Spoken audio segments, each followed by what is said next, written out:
भाजपा में आज से नितिन चैप्टर की शुरुआत। युवाओं के हाथ में बीजेपी की कमान। नितिन नवीन क्या मोदी शाह के विरासत को संभाल पाएंगे? आने वाले समय में क्या है नवीन की चुनौती?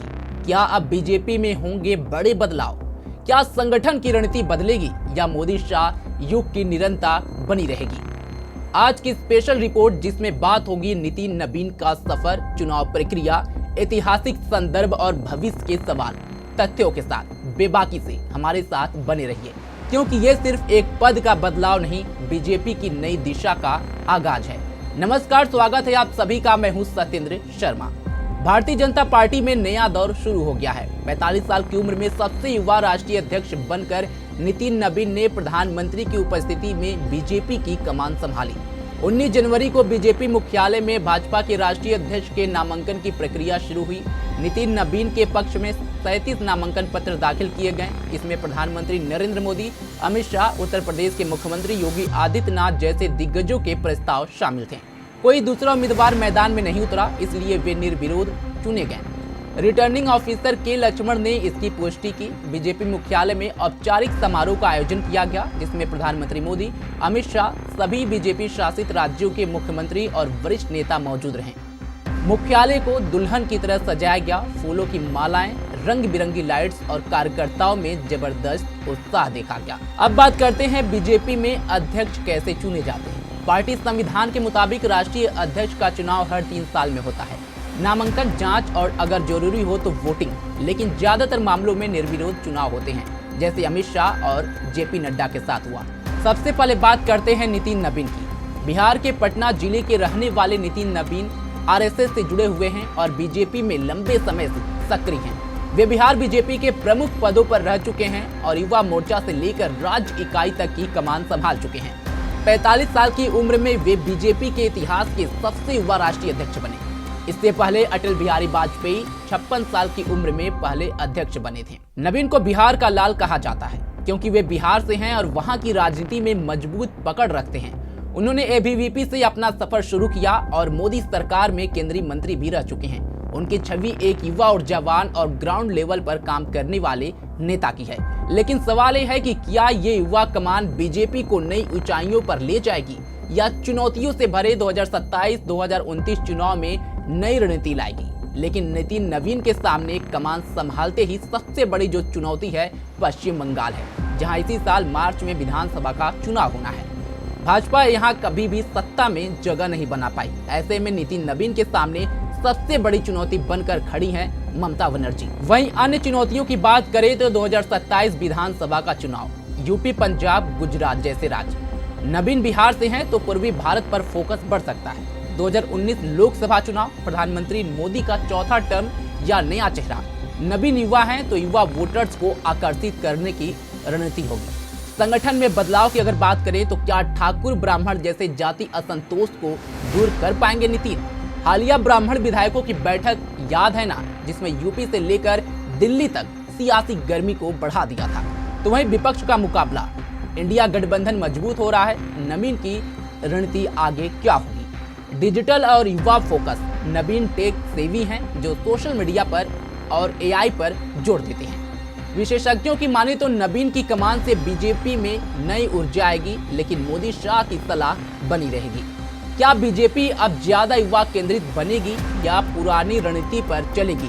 सवाल बड़ा है। अब बात भाजपा के अब तक चुनावी राष्ट्रीय अध्यक्षों की और चुनावी प्रक्रिया की, जिसमें नितिन नवीन का नाम क्यों खास माना जा रहा है। भारतीय जनता पार्टी के गठन के 45 साल के सियासी इतिहास में पूर्व पीएम अटल बिहारी वाजपेयी से लेकर लाल कृष्ण आडवाणी और मुरली मनोहर जोशी जैसे नेता पार्टी की कमान संभाल चुके हैं। अभी तक बीजेपी के 11 राष्ट्रीय अध्यक्ष बन चुके हैं और नितिन नवीन पार्टी के 12वें अध्यक्ष के तौर पर कमान संभाल रहे हैं। वे पार्टी के सबसे कम उम्र के राष्ट्रीय अध्यक्ष होंगे।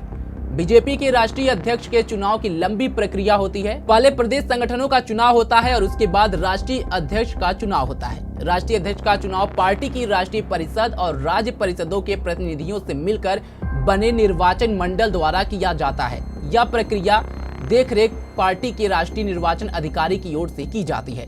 बीजेपी के संविधान के मुताबिक किसी राज्य के निर्वाचन मंडल के कोई भी 20 सदस्य संयुक्त रूप से राष्ट्रीय अध्यक्ष पद के लिए ऐसे व्यक्ति का नाम प्रस्तावित कर सकते हैं जो 4 कार्यकाल तक सक्रिय सदस्य रहा हो और जिसकी सदस्यता के 15 वर्ष पूरे हो चुके हैं। हालांकि ऐसा संयुक्त प्रस्ताव कम से कम 5 राज्यों से आना चाहिए जहां राष्ट्रीय परिषद के लिए चुनाव संपन्न हो चुके हैं। भारतीय जनता पार्टी का गठन 1980 में हुआ है।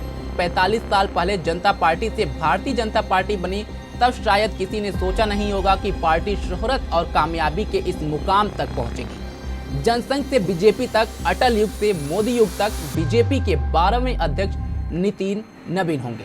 45 साल के सियासी सफर में बीजेपी ने कई दौर देखे हैं। तमाम तरह के उतार चढ़ाव से गुजरते हुए शून्य से शिखर तक की यात्रा तय की है। 6 अप्रैल 1980 को जनता पार्टी छोड़कर अटल बिहारी वाजपेयी, लाल कृष्ण आडवाणी, मुरली मनोहर जोशी, विजय राजे सिंधिया, सिकंदर बख्त जैसे तमाम नेताओं ने भारतीय जनता पार्टी बनाई। तब उन्होंने अटल बिहारी वाजपेयी के नेतृत्व में चलने का फैसला किया। अटल बिहारी वाजपेयी बीजेपी के पहले राष्ट्रीय अध्यक्ष चुने गए। 1980 से लेकर 1986 तक अटल बिहारी वाजपेयी बीजेपी की कमान संभाली। 1984 के लोकसभा चुनाव में बीजेपी महज 2 सीट पर सिमट गई, जिसके बाद पार्टी की कमान लाल कृष्ण आडवाणी को सौंप दी गई। आडवाणी 1986 में बीजेपी के राष्ट्रीय अध्यक्ष चुने गए थे और 1991 तक पार्टी की कमान संभाली। ऐसे में आडवाणी ने आक्रामक हिंदुत्व की राजनीति शुरू की और राम मंदिर जैसे मुद्दों को आधिकारिक तौर पर पार्टी ने अपने एजेंडे में शामिल किया। बीजेपी 2 सीटों से बढ़कर 1989 में 76 तक पहुंची और किंग मेकर बनकर उभरी। 1991 का चुनाव बीजेपी ने राम मंदिर के मुद्दे पर लड़ा और उसने 120 सीटें जीती। इस साल बीजेपी देश की नंबर 2 पार्टी बन गई। अटल बिहारी वाजपेयी और लाल कृष्ण आडवाणी के बाद बीजेपी अध्यक्ष की कमान मुरली मनोहर जोशी ने संभाली। बीजेपी में इन तीनों नेताओं की सियासी तिकड़ी काफी हिट रही। मुरली मनोहर जोशी ने 1991 में बीजेपी अध्यक्ष चुने गए और उन्होंने उसी साल दिसंबर में तिरंगा यात्रा निकाली। 26 जनवरी 1992 को जम्मू कश्मीर के श्रीनगर के लाल चौक पर तिरंगा फहराया गया। इस तरह राष्ट्रवाद को धार दिया और उनके अध्यक्ष रहते हुए 6 दिसंबर 1992 को अयोध्या में बाबरी विध्वंस हुआ। मुरली मनोहर जोशी ने 1991 से 1993 तक बीजेपी के राष्ट्रीय अध्यक्ष रहे। इसके बाद बीजेपी की कमान दोबारा से लाल कृष्ण आडवाणी को सौंप दी गई। आडवाणी ने अपने सियासी तेवर और आक्रामक हिंदुत्व की राजनीति के रास्ते बीजेपी को देश की नंबर 1 पार्टी बनाने की कवायद में जुट गए। आडवाणी के दूसरे कार्यकाल में बीजेपी केंद्र की सत्ता में पहली बार आई। 13 महीने की सरकार बनी। इस तरह 1993 से 1998 तक आडवाणी अध्यक्ष रहे। देश की सत्ता में पहली बार बीजेपी के आने के बाद पार्टी की कमान कुशाभाऊ ठाकरे को सौंप दी गई, जिन्हें बीजेपी में पितृपुरुष कहा जाता है। कुशाभाऊ के अध्यक्ष बनने के बाद मध्य प्रदेश की बीजेपी की सियासी जड़ें काफी मजबूत हुई, जिसके बदौलत की आज तक सत्ता में बनी हुई है। 1998 से लेकर 2000 तक कुशाभाऊ बीजेपी के अध्यक्ष पद संभाला। कुशाभाऊ ठाकरे के अध्यक्ष पद छोड़ने के बाद साल 2000 में बंगारू लक्ष्मण बीजेपी संगठन की कमान संभाली। आंध्र प्रदेश से आने वाले बंगारू लक्ष्मण पहले दलित नेता थे, जिन्होंने बीजेपी के राष्ट्रीय अध्यक्ष बने। हालांकि बीजेपी के राष्ट्रीय अध्यक्ष बंगारू लक्ष्मण तहलखा कांड में फंसने के बाद इस्तीफा देना पड़ा था। इस तरह बंगारू लक्ष्मण 1 साल तक ही पार्टी संगठन की बागडोर संभाली। बंगारू लक्ष्मण के बाद जेना कृष्णमूर्ति 2001 में बीजेपी के राष्ट्रीय अध्यक्ष बने और 2002 तक पद पर रहे। कृष्णमूर्ति के बाद बीजेपी के राष्ट्रीय अध्यक्ष वेंकैया नायडू बने।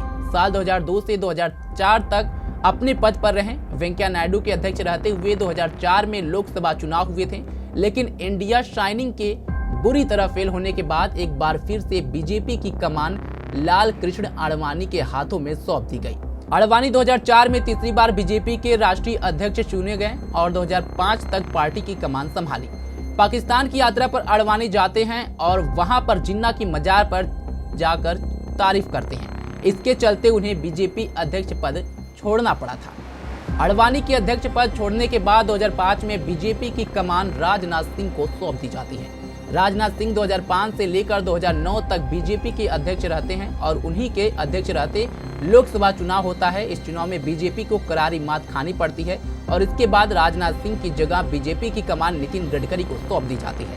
नितिन गडकरी 2010 में बीजेपी के राष्ट्रीय अध्यक्ष चुने गए और 3 साल तक पार्टी संगठन को सियासी धार दिया। लेकिन 2014 के लोकसभा चुनाव से पहले बीजेपी अध्यक्ष बदल दिए गए। गडकरी की जगह राजनाथ सिंह को फिर संगठन की कमान सौंपी गई।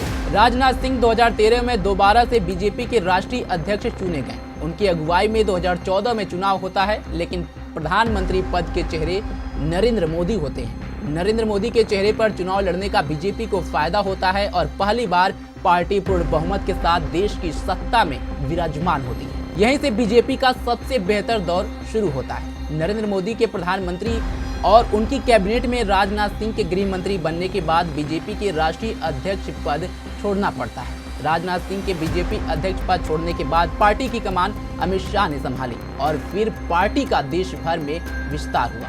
अमित शाह पहली बार 2014 से 2017 तक और उसके बाद 2017 से 2020 तक अध्यक्ष पद संभाला। अमित शाह के अध्यक्ष रहते हुए बीजेपी 2019 में सत्ता में रिपीट किया। इसके बाद अमित शाह केंद्र की मोदी सरकार में गृह मंत्री बन गए, जिसके बाद उन्हें पार्टी अध्यक्ष पद से इस्तीफा देना पड़ा। अमित शाह के अध्यक्ष पद छोड़ने के बाद बीजेपी के राष्ट्रीय अध्यक्ष के पद पर जेपी नड्डा की ताजपोशी हुई।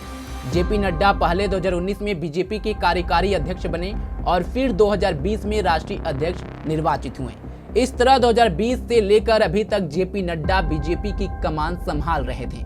उनकी अगुवाई में 2024 का लोकसभा चुनाव हुआ। बीजेपी सत्ता की हैट्रिक लगाकर इतिहास रचती। जेपी नड्डा की जगह पहले नितिन नबीन को कार्यकारी अध्यक्ष बनाया गया और अब उनकी राष्ट्रीय अध्यक्ष के तौर पर ताजपोशी हो गई है। नितिन नबीन अभी सिर्फ 45 साल के हैं। इस तरह नितिन नबीन को पार्टी यह जिम्मेदारी देकर साबित कर दिया है कि बीजेपी भविष्य की राजनीति को ध्यान में रखते हुए नई लीडरशिप तैयार कर रही है। नितिन नबीन के पहले यह रिकॉर्ड अमित शाह के नाम था, जिन्होंने 49 वर्ष की उम्र में पार्टी की कमान संभाली थी। उनसे पहले नितिन गडकरी 52 साल की उम्र में अध्यक्ष बने थे। ऐतिहासिक दृष्टि से देखें तो अटल बिहारी वाजपेयी और लाल कृष्ण आडवाणी भारतीय जनसंघ के दौर में कम उम्र में अध्यक्ष बने थे। इस फैसले के जरिए बीजेपी ने युवाओं को सीधा संदेश दिया है कि पार्टी में उम्र बाधा नहीं है। सामाजिक दृष्टि देखें तो नितिन नबीन कायस्थ समुदाय से आते हैं, जिनकी संख्या चुनावी राजनीति में निर्णायक नहीं मानी जाती। इसके बावजूद उन्हें पार्टी का शीर्ष पद सौंपना यह दर्शाता है कि बीजेपी नेतृत्व चेयर में जातिगत गणित से ऊपर उठकर संगठनात्मक क्षमता और राजनीतिक समझ को प्राथमिकता दे रही है। संगठन में काम करने वाला, जमीन से जुड़ा और चुनावी चुनौतियों को समझने वाला कार्यकर्ता शीर्ष तक पहुंच सकता है। नितिन नबीन की कमान से बीजेपी में नया अध्याय शुरू हो रहा है। 45 साल की उम्र में सबसे युवा अध्यक्ष, क्या ये बीजेपी को नई दिशा देगा या ये सिर्फ निरंतरता है, वक्त बताएगा। लेकिन आज का दिन भाजपा के लिए ऐतिहासिक है। फिलहाल अभी के लिए बस इतना ही। देश दुनिया की तमाम खबरों के लिए जुड़े रहें हमारे साथ और देखते रहें पंजाबकेसरी.com। धन्यवाद।